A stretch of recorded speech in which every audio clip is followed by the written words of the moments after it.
Je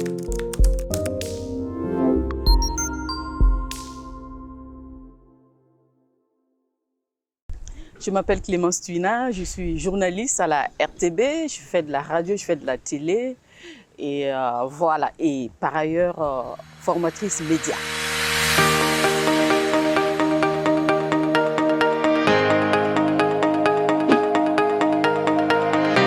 Mon métier consiste, en tant que journaliste, mon métier consiste à donner de l'information. Vous savez que instinctivement, l'être humain a besoin de savoir ce qui se passe ailleurs. Chez le voisin, qu'est-ce qui se passe? On est curieux.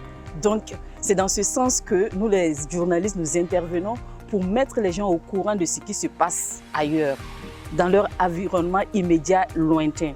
Cela est nécessaire pour permettre à toutes ces personnes-là d'avoir une idée de ce qui se passe autour d'eux, pouvoir par conséquent prendre des décisions, forger des opinions, pour pouvoir évoluer dans la vie. C'est important, comme je le disais, on a envie de savoir, naturellement même il y a ce besoin qui est là. Voilà. Par exemple, lorsque tu ne sais pas, si je prends un exemple, si aujourd'hui tu décides d'aller au marché, peut-être qu'à 9 h, peut-être que grâce au journalisme, tu as pu écouter à la radio, on a dit, bon, la météo, il n'y a pas de pluie qui est prévue. Voilà pourquoi tu t'es permis d'aller au marché à 9 h. Ça, c'est un exemple que je prends. Donc, c'est vraiment important de donner l'information aux gens, de sensibiliser les gens, d'éduquer les gens, parce que c'est ça le triptyque du journalisme.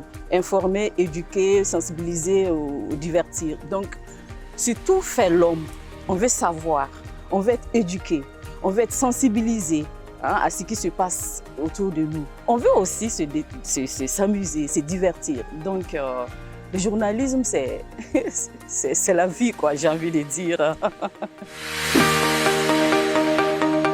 Actuellement, on sait que voilà, tout est avec l'évolution de la technologie, c'est l'ère du numérique. Donc, ça fait que la communication aussi doit s'adapter à cette nouvelle technologie. Donc, pour parler de la communication numérique, et ça aussi, c'est une branche de métier qui est très importante parce qu'on rentre vraiment en communication avec les gens qui sont autour de nous. C'est une question de visibilité, on veut soigner son image et on sait que le numérique, c'est un excellent outil pour permettre aux gens de construire une autorité, de faire connaître leur entreprise, de vendre. Nous sommes dans l'ère du numérique, l'ère de l'économie, on veut vendre, on veut vendre. Et la communication numérique, c'est un excellent outil pour se faire connaître, pour pouvoir vendre aussi. Donc c'est en cela que c'est très important aussi de se diriger vers ce métier parce que c'est un métier d'avenir. Chacun a un smartphone, donc on peut vendre à partir du smartphone, acheter à partir du smartphone et la communication digitale peut aider à cela, par exemple. Dans le journalisme, il y a plusieurs types de journalisme, on va dire comme ça. Vous allez voir des gens qui, on les appelle dans le jargon les reporters, les rédacteurs. Tu vois, c'est ceux-là qui aident à fabriquer le journal parlé ou le journal télévisé. Voilà, ça c'est une catégorie. Et dans ça, vous allez voir aussi des gens qui vont se spécialiser. Par exemple, si je prends le cas des journalistes sportifs, vous allez voir des commentateurs. Voilà, mais à la base, c'est des journalistes. Donc, il y a des journalistes comme moi, par exemple, nous sommes dans la production, c'est-à-dire le journal parlé ou télévisé, ce n'est que 10% peut-être du programme. Mais les 90%, qu'est-ce qu'on fait? Vous voyez que la télé fonctionne. Donc, c'est des gens comme nous qui sont obligés de rentrer un peu dans la tête des gens pour se dire « Ah, qu'est-ce qui plaît aux gens comme programme ?» Et on imagine cela, on crée cela, on réalise cela pour pouvoir permettre aux gens de passer du temps devant la télé ou à la radio. Donc là, c'est les producteurs d'émissions, de programmes, de contenu, en dehors des reportages, de tout ce qui est actualité. Dans le journalisme aussi, vous allez voir aussi, il y a des gens qui vont se spécialiser dans l'animation. Voilà. Il y a des gens qui sont animateurs, mais qui ne sont pas journalistes. Mais par exemple, moi, j'ai commencé à pratiquer le journalisme, mais après, je fais aussi de l'animation. Ça aussi, c'est une autre catégorie, l'animation, la présentation télé ou radio. Donc, vous allez voir aussi des gens qui vont se spécialiser, journalistes surtout à la télé, documentaristes, spécialisés dans la réalisation de documentaires. Donc, en réalité, le journalisme, c'est un gros mot qui a beaucoup de sous-métiers, j'ai envie de dire comme ça. Et quand on veut bien le faire, c'est toujours bien de choisir une branche et de se spécialiser pour pouvoir bien le faire. IESCOM, franchement, je pense qu'il fallait vraiment qu'on crée cet institut parce que jusque-là, il n'y avait aucun diplôme comme ça délivré dans la communication numérique. Voilà. Les gens avaient fait la communication classique ou le journalisme classique et avec des recyclages sur le tas, ils essayaient de l'adapter. Mais là, cette école, elle est spécialisée dans cela et avec des professeurs vraiment très talentueux, on apprend là-bas le métier de community management, comment gérer les réseaux sociaux, les contenus, créer des contenus attractifs sur les réseaux sociaux.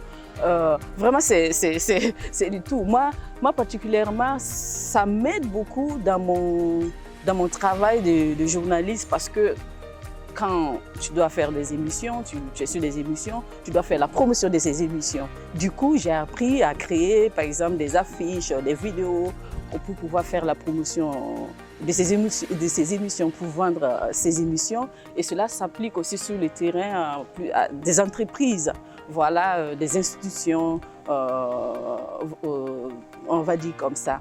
Et voilà.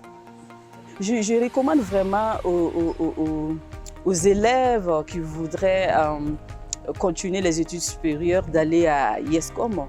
Parce que là-bas, c'est des métiers d'avenir, c'est tout ce qui est digital, tout ce qui est numérique. Et c'est une offre qui n'existe pas encore ici au Burkina.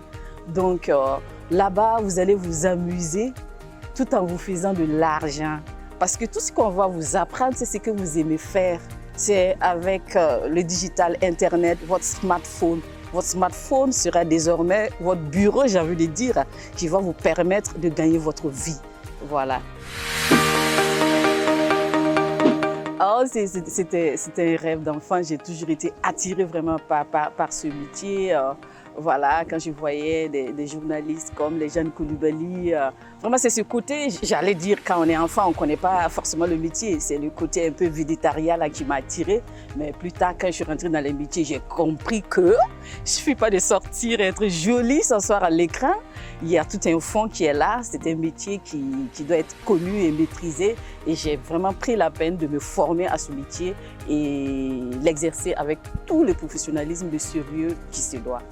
Je suis journaliste à la RTB, je fais des émissions à la radio, je fais des émissions à la télé, je suis chef de service des productions, je coordonne une vingtaine d'émissions à radio. En plus de cela, je suis formatrice pour des structures comme CFI, la Deutsche Welle Academy. Voilà, j'ai pas mal de consultations médias avec pas mal de structures. Je suis mère, je suis la bonne étudiante. Voilà, étudiante à l'IESCOM. Alors, on me demande souvent comment je fais pour allier tout ceci. En fait, c'est simple, c'est une question de passion. Tout ce que je fais, je m'assure réellement d'adorer, d'aimer ça. On dit, aime ton travail, tu ne travailleras plus. En réalité, franchement, je n'ai plus de loisirs classiques comme les autres le font. Aller danser, aller... Mais en réalité, je m'amuse en faisant tout ceci parce que j'adore. Le journalisme, c'est ma passion, un rêve d'enfant. Transmettre les connaissances, j'adore faire ça à travers les formations. Apprendre de nouvelles connaissances, encore comme je le fais à l'IESCOM, il faut se mettre à jour avec les nouvelles technologies, Internet. En fait, j'adore tout simplement ce que je fais. Donc, quand vous croyez que je souffre, je bosse, en réalité, je m'amuse. Parce que j'adore, c'est des domaines qui me plaisent tout simplement. Alors, le premier conseil que je donne, peu importe ce qu'on veut faire, dans tout ce qu'on veut faire dans la vie, il faut s'assurer qu'on aime cette chose. Parce qu'avec l'amour de la chose, les difficultés ne seront plus vues comme des difficultés. Ça sera pour vous une occasion, une opportunité aussi d'explorer quelque chose de nouveau. Donc ça, c'est la base. Voilà. Ensuite, concrètement maintenant, pour choisir un métier que l'on aime, il faut aller voir dans ses aptitudes, dans ses centres d'intérêt. Depuis que je suis petit, je suis attirée par quoi? Qu'est-ce qui me parle? Voilà. Quel est mon centre d'intérêt? Et c'est dans ça qu'on va voir une activité, quelque chose que j'aime faire dans la vie qui va se rapporter à un métier qui existe. Voilà. Dès lors qu'on a pu déterminer ce métier que l'on aime, il faut respecter ce métier et le faire vraiment en toute honnêteté, avec persévérance. Il ne faut pas le faire à moitié. Vous voyez, il faut se donner à fond parce que dans tout, c'est le travail qui paye. Maintenant, comment choisir un établissement? Voilà, donc ça, il faut aller à l'information. Il faut faire des recherches de nos jours avec Internet, tout est possible. Il suffit de checker sur Google, aller sur les réseaux sociaux et puis essayer de voir les références de cette école. Parce que l'État aussi jette un coup d'œil sur les établissements qui sont bien, qui respectent les normes. Donc on s'assure de tout ceci et puis on choisit l'établissement. Mais je dis encore, le secret de tout ceci, il faut vous assurer que vous aimez la chose. Si vous ne l'aimez pas, vous allez vraiment souffrir. Vous allez souffrir, vous n'allez pas pouvoir avancer. Et je pense que dans ce monde, il y a toujours quelque chose que l'on aime, que l'on peut faire. On n'est pas obligé de faire quelque chose que l'on n'aime pas. Moi, je suis... Non. Peut-être que les circonstances de la vie, vous jeunes, vont vous faire par moment emprunter un chemin que vous ne vouliez pas. Parce que les parents vous ont plus ou moins contraints à le faire. Mais à un moment donné, il faut dire stop et vivre pour vous, et vivre pour votre passion. Il n'est jamais trop tard pour vivre de sa passion. Voilà, donc assurez-vous d'aimer ce que vous voulez. Ne regardez pas parce que l'autre le fait pour le faire. Ne dites pas parce que ça rapporte de l'argent, je vais le faire. Parce que pour que ça vous rapporte de l'argent, si l'autre le fait et que ça lui rapporte de l'argent, certainement c'est parce qu'il aime bien ce qu'il le fait bien, que ça lui rapporte de l'argent. Donc si vous le regardez, vous le faites sans l'aimer, vous n'allez avoir que dalle. Ou bien, même si vous gagnez de l'argent, vous allez dépenser cet argent en étant triste. Vous n'êtes pas épanoui, vous n'êtes pas heureux. Moi, je suis très épanouie, je suis une femme comblée sur le plan professionnel parce que depuis petite, j'ai voulu faire journalisme, communication. Je me suis battue pour le faire et je m'amuse, quoi. N'hésitez pas, si vous êtes perdu, vous ne savez pas où aller, comment faire. Il y a une adresse qui est là, la page Facebook. Le grand frère est là pour vous guider, un bon grand frère, pour pouvoir faire le choix de votre avenir professionnel.